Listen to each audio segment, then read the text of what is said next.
হয় তিনি হচ্ছেন আপনার নেতা, আমার নেতা মুহাম্মাদুর রাসূলুল্লাহ সাল্লাল্লাহু আলাইহি ওয়াসাল্লাম।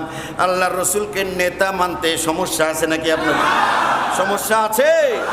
তোমার নেতা আমার নেতা, হ্যাঁ, এই স্লোগান মুসলমানদের মুখস্থ রাখতে হবে। দুনিয়ার কোনো মানুষকে ওরকম নেতা মানা যাবে না। আমাদের নেতা হচ্ছেন তিনি জীবনে মিথ্যা কথা বলে নাই, সুবহানাল্লাহ কন্যা। আমার নেতা তিনি জীবনে কাউকে কোনোদিন গালি দেয় নাই, বকা দেয় নাই, সুবহানাল্লাহ কইবেন না? এমন নেতা তোরা কই পাবি?